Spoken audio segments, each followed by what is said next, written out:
Alrighty, hello everyone, and welcome back to the video. Today we're going to be taking a look at the new pup that was just released pretty much yesterday. So what a pup is, it stands for a public update preview, and it's basically what the developers want to push out as far as an update. However, based on feedback, they could tweak certain things before it comes to the live patch and before it becomes official. So this is more like an unofficial patch notes that anybody can test. So the pup is public update preview, so you can go ahead and try it out. Um, I don't know exactly how you try it out. You just get a code somewhere and you can put it into the Steam and you can try it out yourself and you can play the game on this version. That's the whole idea. So you can test it out for yourselves and see how it plays out. I'm personally not going to test it out. What I'm going to do is run you guys through the changes and give you guys my thoughts on those changes and then kind of give you guys what I think is good for the game and what I would want them to rethink. All right. So this is just my perspective. Let's go ahead and take a look. So a new pub is out. For those who don't want to bother checking them on Steam, I'll paste it here. Thank you very much, sir. Stability and performance. That's the game part. Fix the crash occurring when trying to launch the game when Steam is closed. And fix the crash in Return of Rome, which I don't really care about, but fair enough. Then graphics. So they added a new running animation for Jaguar Warriors. Okay. Improve the fire visuals on Tarkins and Elite Tarkins torches. I like that. Herdable animals no longer lose their player color upon death. Okay. This is interesting because you get to see which one is a Jurchen hunted animal, and Jurchens do not, like their sheep don't rot. Tatar sheep last longer, so you can see if it's a Tatar sheep.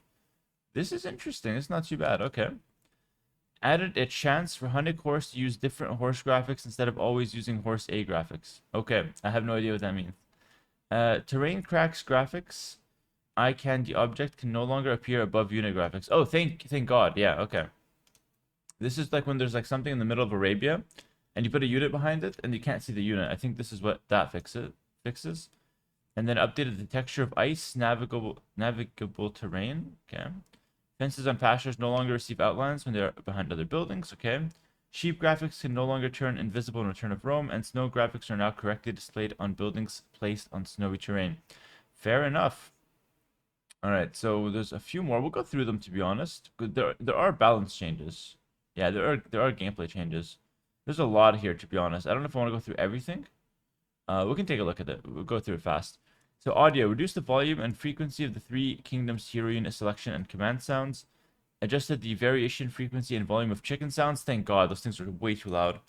The Tarkin attack sound effect has been updated to use an enhanced version of the legacy effect, also known as thump, which is more audible than the previous one. This is an excellent change because I think when the Tarkin's hitting your building, it should sound different than like a regular knight hitting the building because the Tarkin is a specialist against the building. So that like thumping sound with the Tarkin, I think it's really good that that's coming back into the game.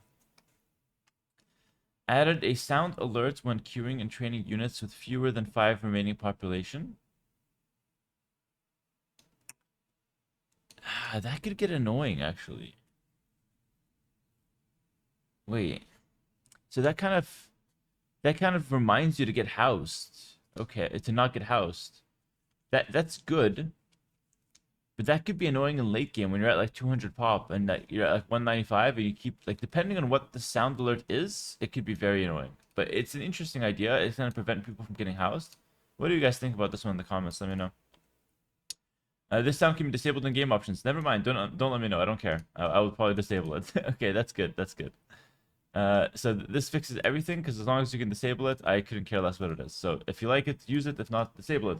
Good. I like that. Fix an issue preventing the narrator dictating the text in the technology tree menu. Okay. Narrator stuff I don't care about. Fix an issue preventing sound mods from functioning. Okay. Okay. And yeah, I don't care about anything narration-wise. All right, fair enough. Moving on to UI. We'll go through these rather fast because I want to get into the meat and potatoes of the gameplay changes. So added negative regeneration rate display on UI for indication of lasting damage applied to the unit. Okay. Honestly, I don't really care too much about this. So I would just go through this fast. If you want to pause the video and read, go ahead. Yeah, I think I'm fine. Like there's an indicator on the population count. Yeah, all of this is just like little changes that they make that are all usually always good, by the way. Like these changes are usually always good, but nothing crazy. Yeah, so feel free to pause the video, check that out. Fix an issue preventing research hotkeys from functioning when the select all lumber slash mining camps hotkey is the same as select all mule carts. That is so good. I like that. When you have both a mule cart and a mining camp on some custom scenarios, it could be awkward. All right, good. Multiplayer. Spectators should no longer be able to see the chosen civilizations before a match starts if the hide civilization setting is enabled. Okay, wow. Wow.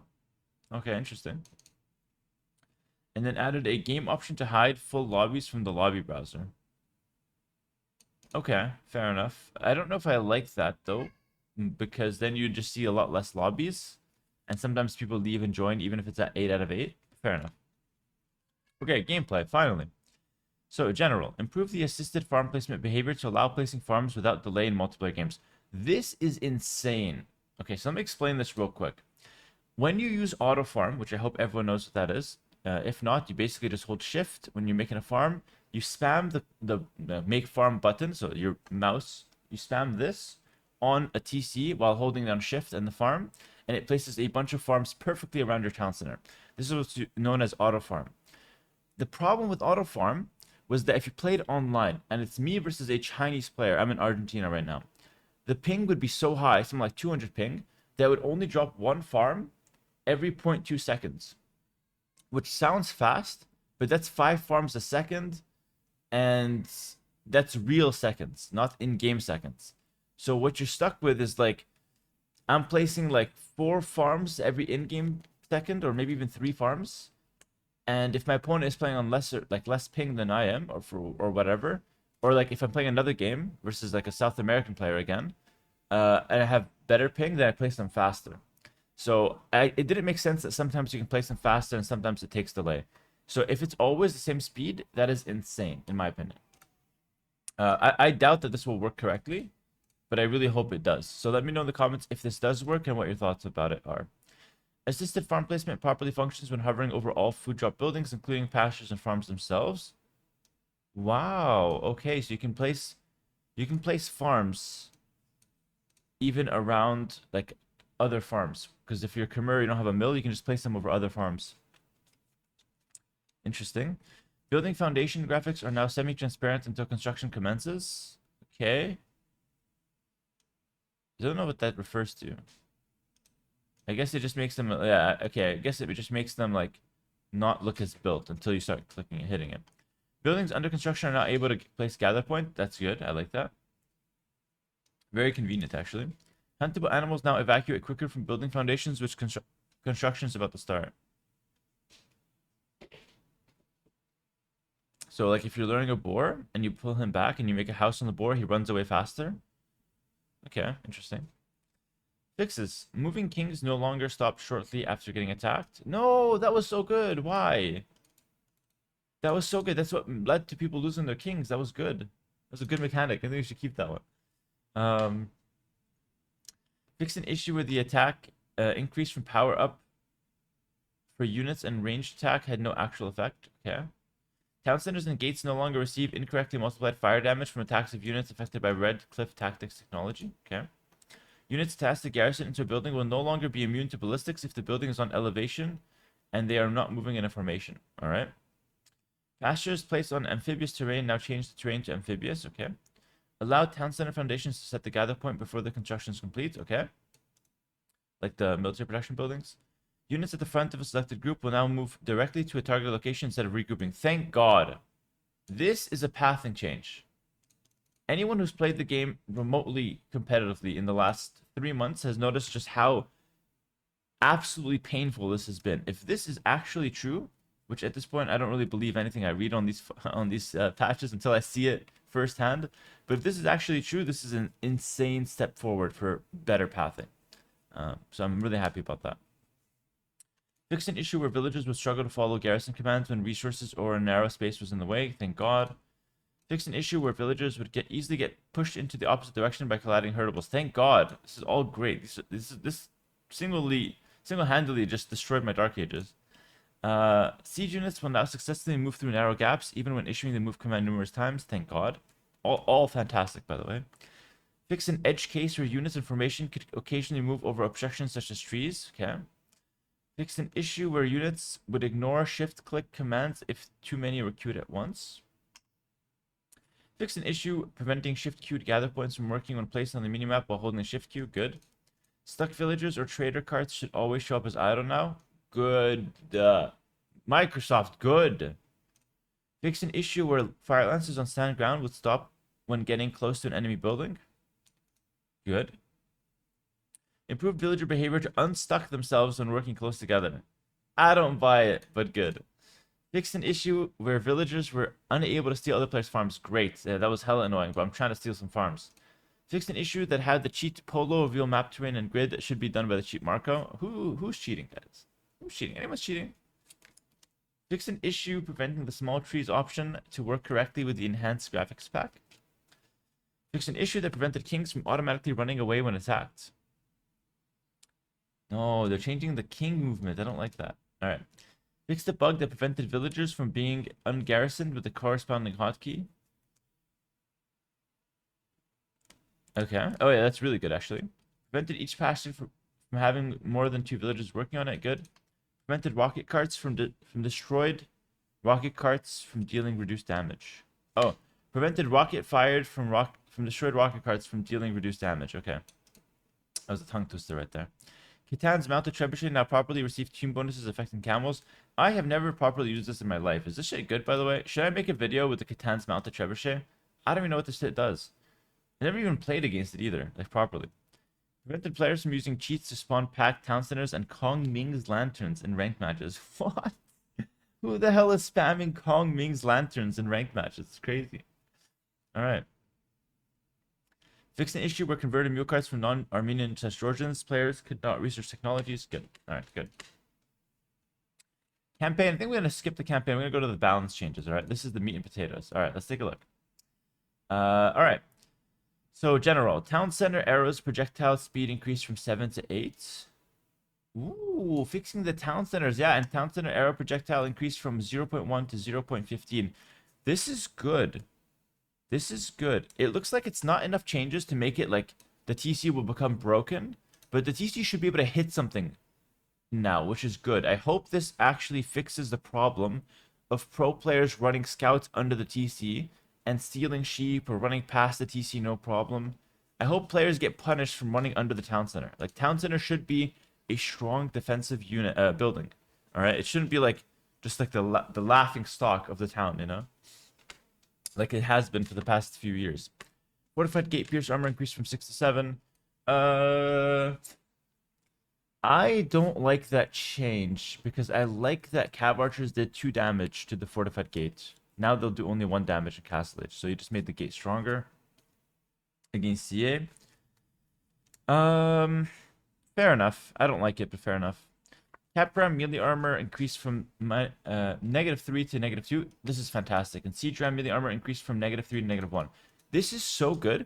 I've been saying for a while now, it doesn't make sense to make siege ram in Imperial Age and it gets countered by opponent villagers. Like, how does that work? You know what I mean? Like, you send 10 siege rams to opposing castle, he garrisons 20 villas, ungarrisons, and he's just gonna clap your rams, like, with villagers. That's so unfair. This will make it so villagers can still do damage to siege ram, but not as much. So you actually get rewarded for making siege ram. This is a huge change for the rams, but it's not enough to make them overpowered. The one thing, though, it's going to make the Cuman cap ram push way stronger in Castle Age. You have to watch out for that. Next up, siege tower cost reduced from 200 wood, 160 gold to 100 wood, 120 gold. That's really good. This was way too expensive, and the unit is so clunky to use, so I like that. It's good to have the siege tower be usable anyway.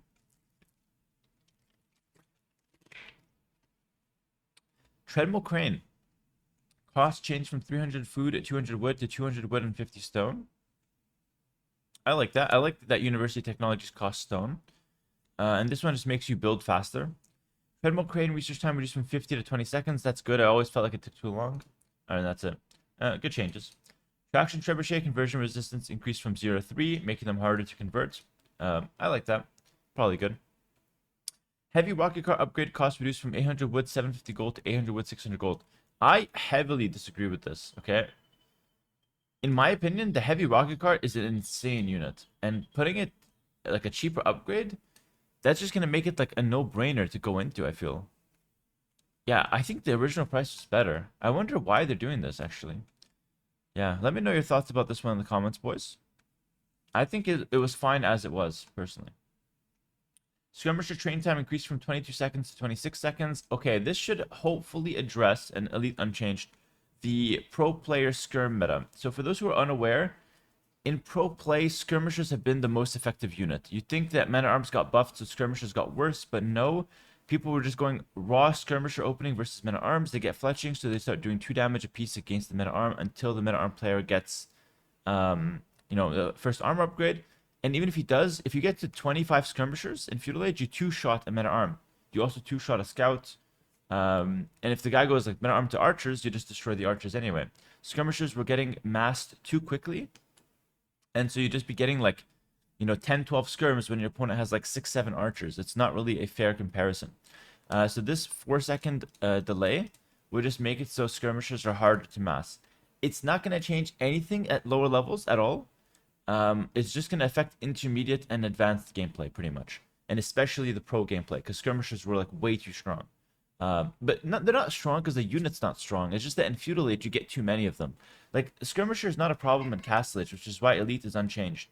It's only a problem in Feudal Age, so you just get so many of them on the field. I will say, though, this will hurt the Scouts into Skirm strategy and the Men-at-Arm into Skirm strategy a little bit. So we might see Archer opening become a little bit more meta after this change. Stay tuned. But this is, I think most pros can agree this is probably a good change. Okay, Pikeman bonus damage for Mamluk armor class reduced from 11 to 7. Halberdier bonus damage for Mamluk class reduced from 11 to 7. So they're making pikes and halberdiers less effective versus Mamluks. I don't know why. Mamluk is an insane unit. I suspect Mamluk will get some other nerf later. Because there's no way they buff Mamluk. That's impossible. Food from animals killed by military or buildings no longer spoil and can now be gathered by villagers. Oof. That one is controversial. So let's read that one again. Food from animals killed by military or buildings no longer spoils and can be gathered by villagers. So this means that you can lure the boar using the town center. You can just kill it with the town center. That's interesting. And on top of that, if I send 2 militia forward and I'm trying to snipe my opponent's chickens, the chickens will not be spoiled and the opponent can just come and take the chickens of his villagers. Personally,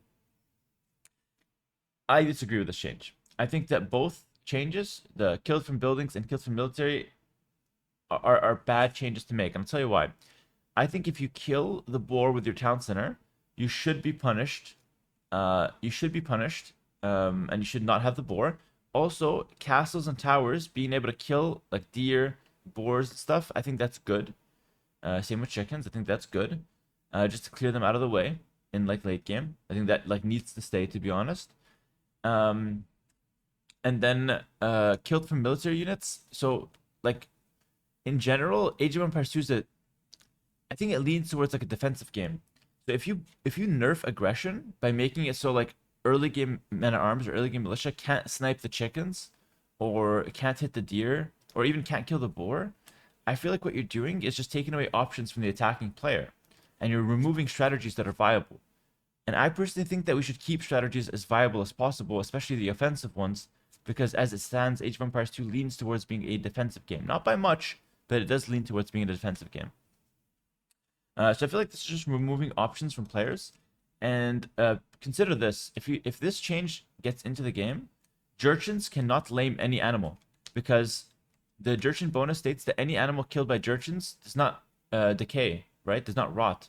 So if a militia goes to kill like enemy chickens, or a villager goes for the Jurchens, you can kill them, but they won't rot and they won't spoil. So the opponent has free food. So Jurchens cannot lame, which just feels like really weird that like a civ in the game cannot lame any animals. You can't even let them rot. Can't do anything. Feels a bit strange. Also, last thing, and this is a stupid one, but I'm gonna say it anyway because we like to throw this one around every now and then. What happened to realism and historical accuracy? If you kill an animal as a butcher or a hunter, you're skilled, you're doing it precisely. If you shoot an animal with a bunch of arrows fired from a castle, you can't eat the meat the same way you can eat it if you do a proper hunt on it, right? And the same thing, a militia or a knight is not going to know how to kill a boar or a deer in a correct way to harvest the food properly. So, from a realism perspective, I think that it works best as it is now, and I don't like this change at all. But it's controversial. There are some good like benefits to this, like lower level players will not have to worry about like their boars dying in in their matches to town centers or whatever. Makes luring boars easier. It makes like laming harder in low elo, which is probably good. So there's some benefits. So let me know what you guys think in the comments below. But for me, I don't like that change. All right. Fix an issue where secondary projectiles from Magneto line will deal no damage when using attack round. Okay, fair enough. All right, now we're going to get into the Civ-specific changes. So, Bohemians. Hussite Wagon. Secondary projectile damage reduced from 4 to 3. Sure, sounds good.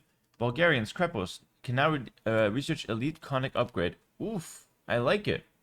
I like that. It was always awkward when you're going full Krepos and you can't get Elite Conic. But keep in mind, you still need the castle for the unique tech. And you still need the castle for trebuchets. I like that. I think that's pretty good. Makes the Krepos a little stronger, but not by much. I still personally think they should buff the dismounted Conic. I think that guy is way too weak. So if I had a say here, I think you should buff the dismounted Conic. Give him either plus 5 HP or something small like that. Would help a lot. Burgundians, Militia. Cost reduced from 30... Not Militia. This is Flemish Militia. Yeah, Flemish Militia specifically. Cost reduced from 30 food, 30 gold to 30 food, 25 gold. And Spearman armor class removed. Ooh. That's good. That's good because that makes it so they don't die to skirmishers, thank God. Because before, like, as it was now, it's a decent unit, but it just dies to skirms, which is like, okay, my infantry is dying to skirms again. Which felt weird. So I like that. I don't like the cost reduction. I think 30-30 is way better. 30-25 is way too cheap. Like, the unit is way too good. If they do both of these changes, the unit will be maybe broken, but if not, very good. If they do only this change, it's going to be a very good unit, probably.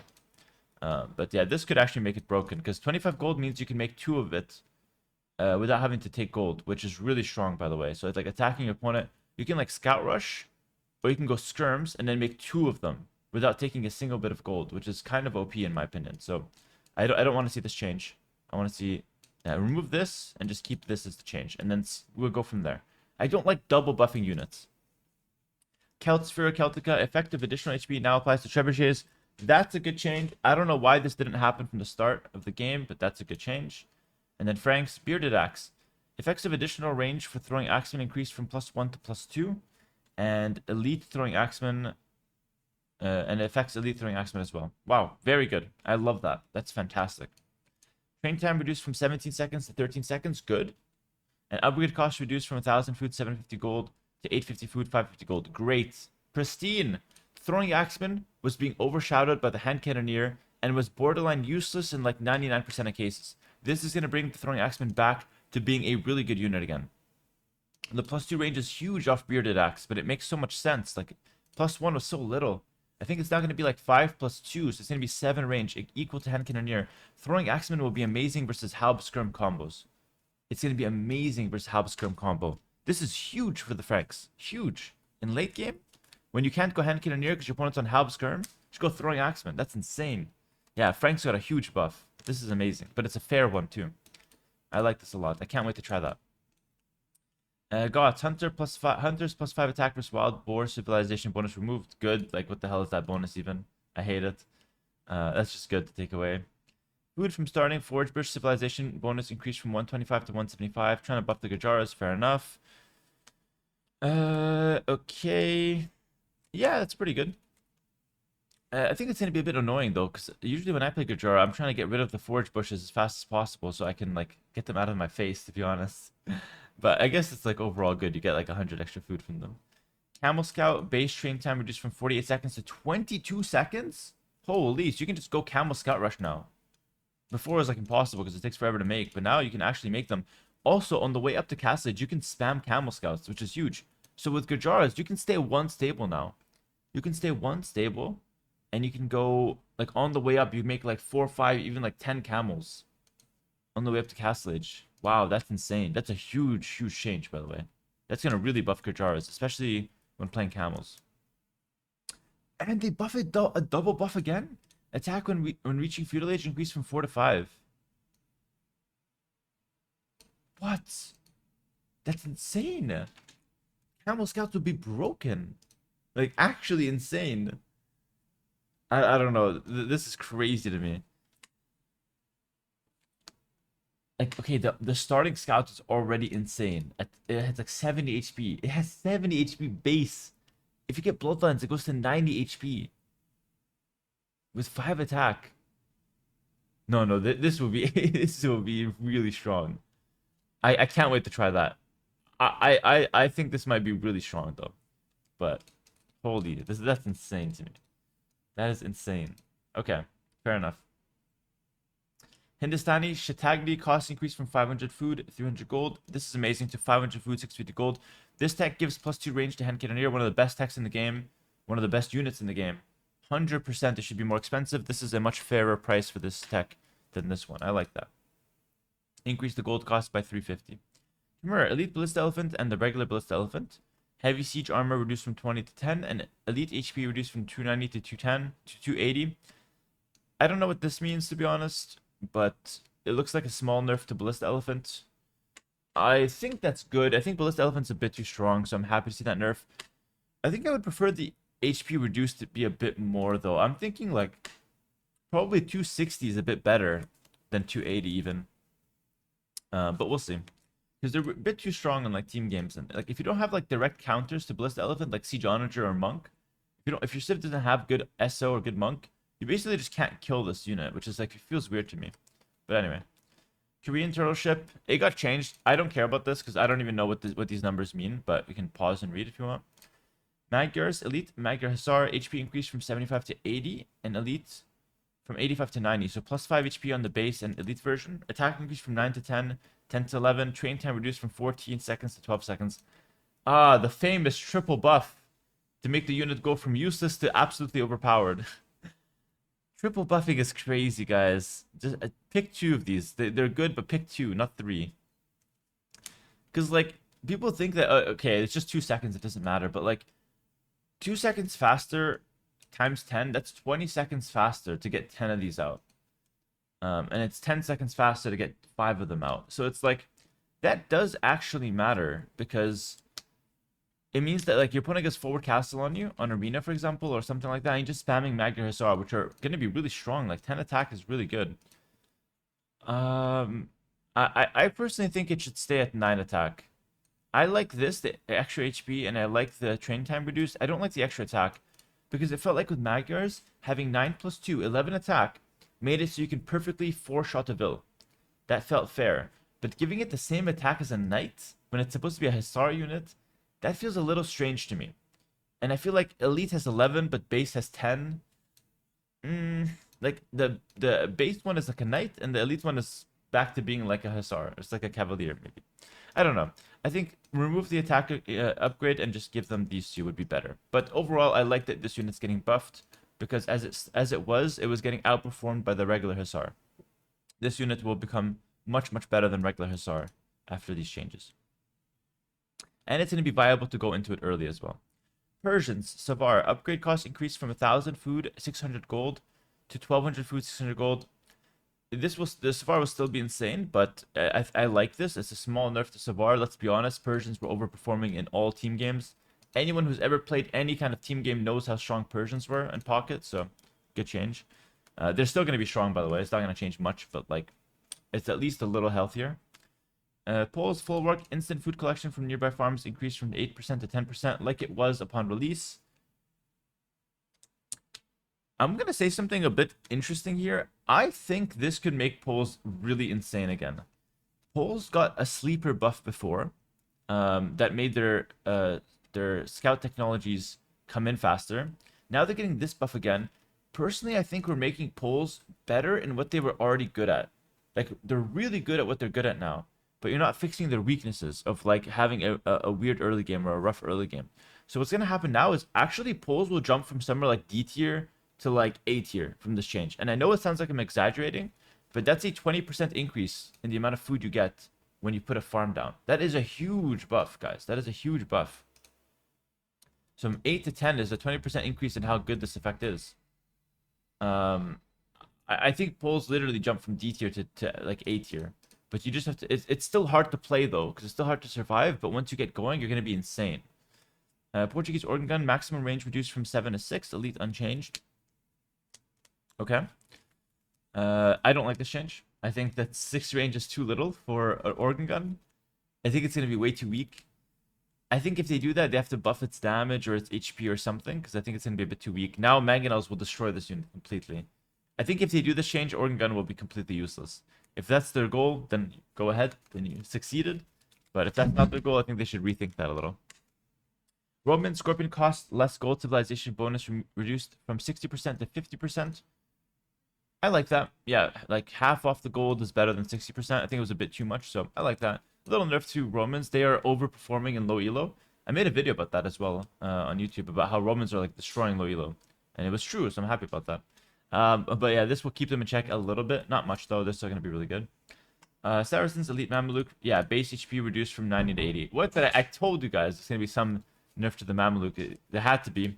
So basically, they're making it so Halbs are less good against Mameluke, but Mameluke is less good in general. So they're making the unit a bit more balanced in general. And that's only for the Elite Mameluke, by the way, not for everything. Not for the standard version. I think that's a good change.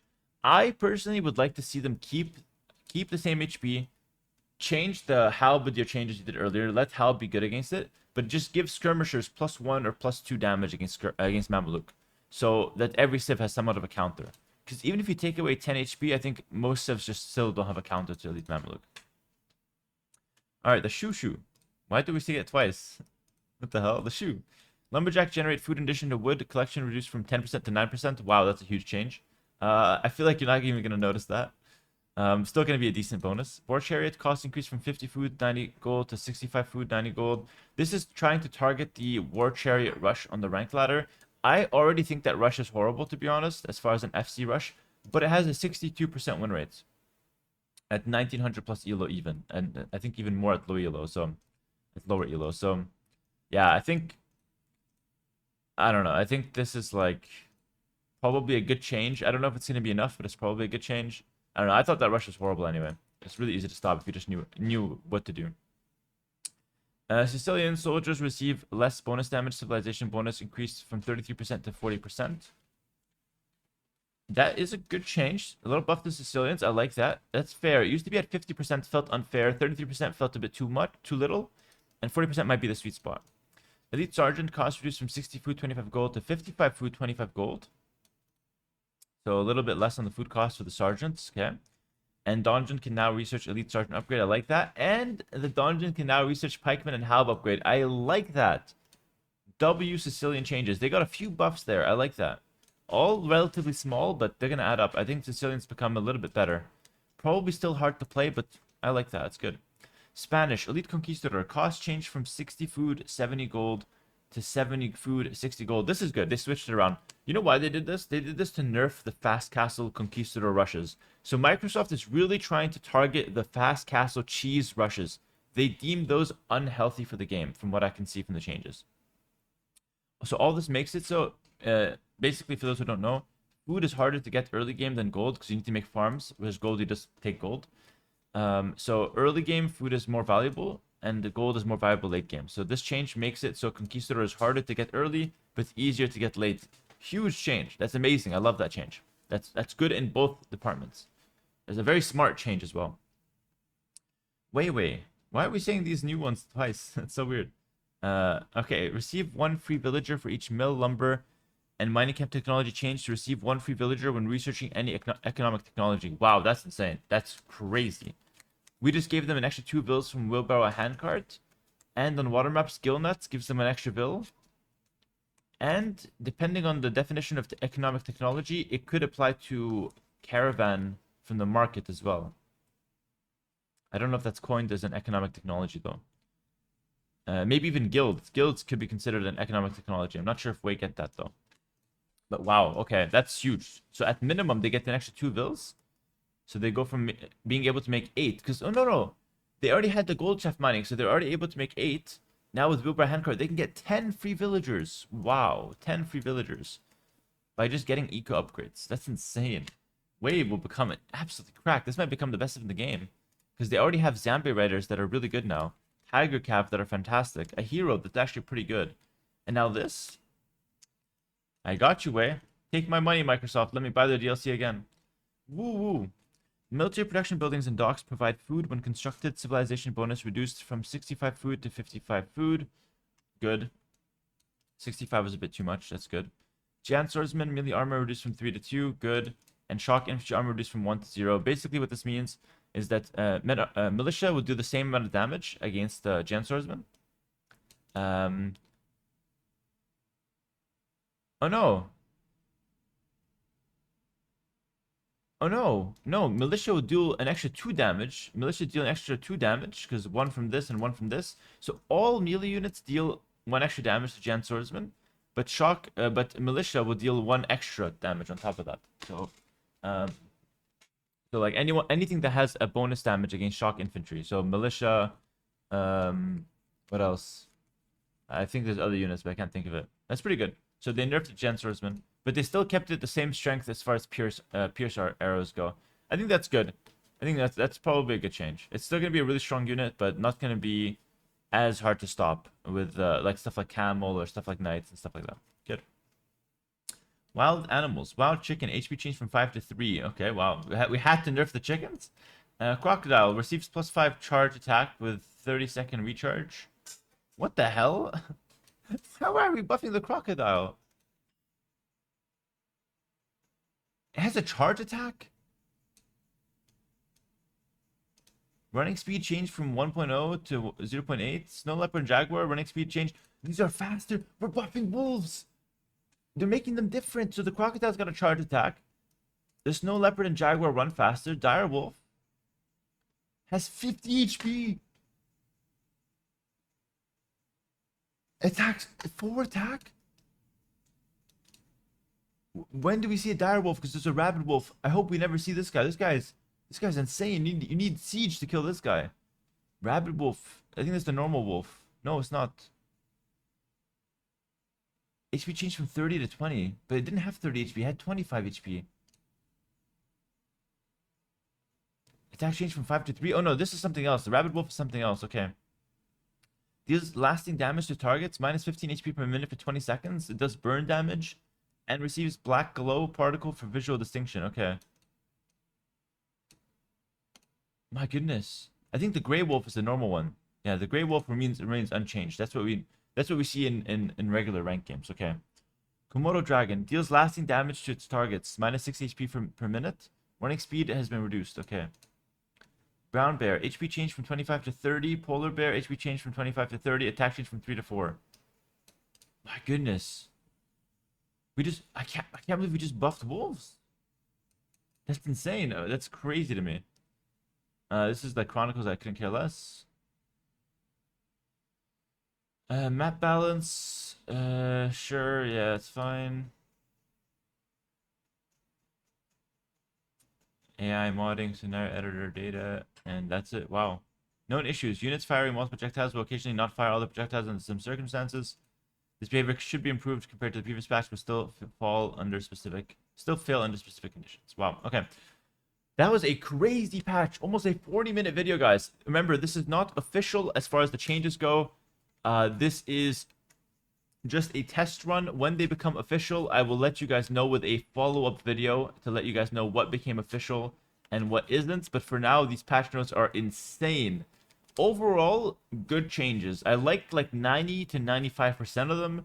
5% I didn't really like. And maybe you can say another 5% I didn't really care about. So overall, I really like this patch. I think it's a step in the right direction. And I think there's a lot of really smart changes done in here. So let me know what you guys think in the comments below. I'll be reading them and giving you a heart on some of the nice ones, some of the good comments. And I'll be ignoring the bad comments. But you can try to comment and see what happens. No, I'm kidding. I'm kidding about the ignoring. You should still comment. I will read them all. All right. If it's my dying wish, I'll read them all. All right. I don't know what I'm talking about now, but let's just end the video. So take care, guys. Thanks for watching, and I'll see you guys in the next one. And yeah, cool. Peace.